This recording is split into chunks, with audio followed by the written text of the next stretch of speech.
Once upon a time, when there was no time and no rhythm of the seasons, space echoed in emptiness, except for one giant tree covered with ants.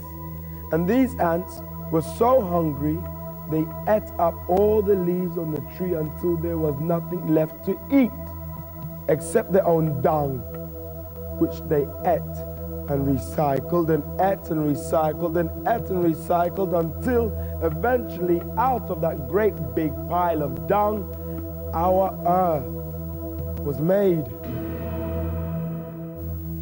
People have always wondered how things come to be, and storytellers and scientists have tried to give people a grasp of their universe. They saw and thought that the earth looked flat. So people told stories of sailing too far, to where the sea boils and where ships could fall off the edge of the earth. They saw that the sun moves across the sky, so they imagined that the sun went round the earth. They weren't foolish, those men and women. They were the biggest brains of their day, trying to make sense of our world, but you can only really make sense of what you can see. Because we can see more things today, we can make more sense of things. But people yet to come will see and understand more than us and prove that many of our ideas are wrong. All we've got are the best answers so far. So what can we see out there in space? Half the time, we can't see very much at all. Even if there are no clouds, the light from the sun fills the sky. And at night, the light from streets and houses hides the light of the stars. Only the brightest of the stars shine through. If we were to use binoculars, we would begin to see much more. And from the top of a high mountain, far from human lights, you could look through a powerful telescope and see the thousands and thousands of stars in the sky. How can you or I begin to make any sense of something so big? One story is that God sent someone down to help people to understand the heavens above them. This person was named Anansi, and he was half man, half spider. As a man, he was a fisherman, a fine fisherman, who threw his net out upon the water and drew many, many a fish. And as a spider, he spun his web of understanding. Now the people were gazing up into the night sky, amazed by the stars above them. Too many to make any sense of them at all. But Anansi the fisherman threw his net up, and there it turned into a web, a pattern in the sky. It was the beginnings of understanding, of making some sense of those beautiful stars above us. The message of hope that Anansi gave was that when you walk in the street and feel a spider's cobweb going across your skin, that is the invisible thread between heaven and earth. That was one way to make sense of the billions of stars above. Another way was to make shapes out of the brightest stars, turn them into animals and people, things that people could tell stories about. The shapes were called constellations. Science still uses the names today to list all the stars in the sky. The ancient Greeks told of Orion, a great hunter. And with a little imagination, you can see him there. The 3 stars of his belt are 3 of the brightest in the sky. And not far away in the sky, you can see his faithful hunting dog, Sirius, forever his companion in the heavens. Different people have seen different shapes in the stars. Some people saw a great bear, but others have looked at the 7 brightest stars and have seen a saucepan or a plow. We see 7 stars in the sky and draw lines between them as if they were dots to join on a piece of paper.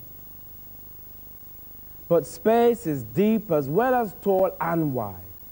This star here is 4 times as far from Earth as these stars overhead. What we see as stars grouped together only seem like that to us on Earth. And if you looked at them from somewhere else in space, they would look very different.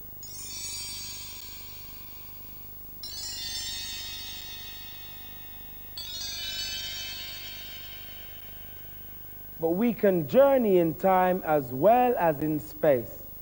And far, far back in time, the universe looked very different. There was nothing but a beautiful darkness. Then who knows? Maybe the ants, maybe the gnats, maybe a great big bang.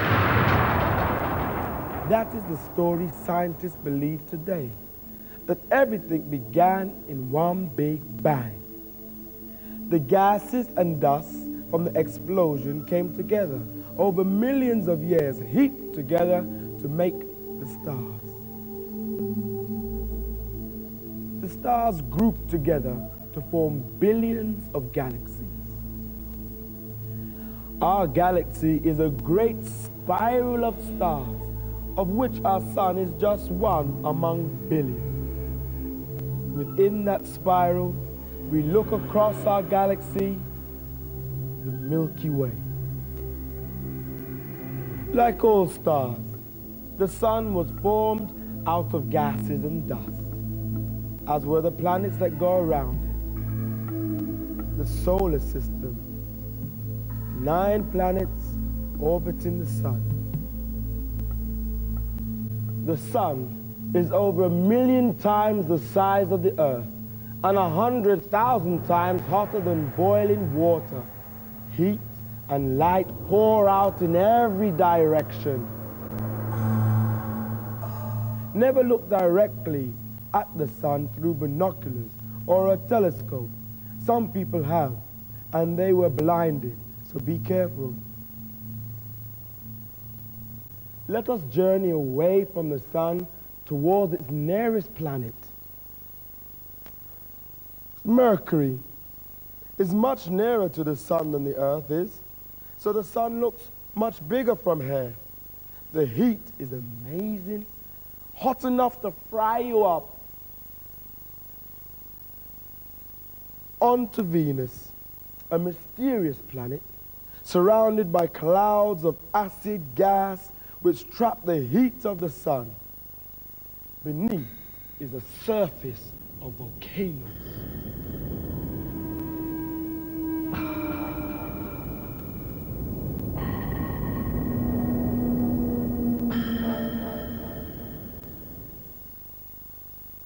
Planet Earth and the sun look in the right size in the sky. We see the oceans, the water that is vital to life on Earth. The clouds in the atmosphere, the air that we breathe. It would take us about a year to travel by rocket to Mars. The sun seems to shrink behind us as we go. There are huge canyons, thousands of kilometers long, evidence that there might once have been water here. There are huge volcanoes on Mars. One of them 3 times the size of the highest mountain on Earth. The surface of Mars is covered in red dust. And if ever humankind comes to live on another planet, it may well be this one.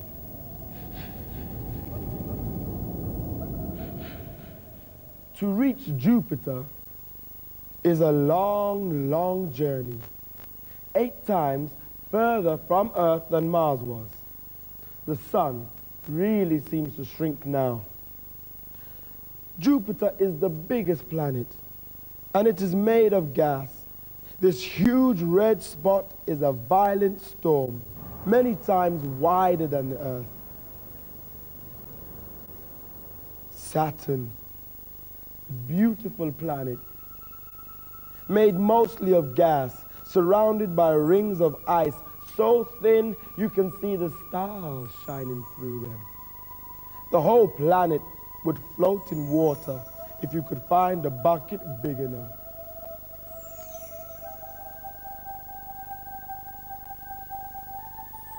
To travel to Saturn from Earth would take about 4 years. We're far, far from the sun now. Onto Uranus, covered by green clouds of gas, and so far from Earth that it was not seen by humans until telescopes were invented. It takes 84 years to go round the sun, which looks tiny in the sky. But onward still, to Neptune, again with greenish clouds of gas. The sun seems so small, so far away, hardly any heat at all reaches us here. And so to the last planet, Pluto, sometimes closer than Neptune, but usually further away. At its furthest, it would take a rocket about 40 years to get there. A frozen, icy rock far from the sun. What a journey. And remembering all those planets' names can be tricky.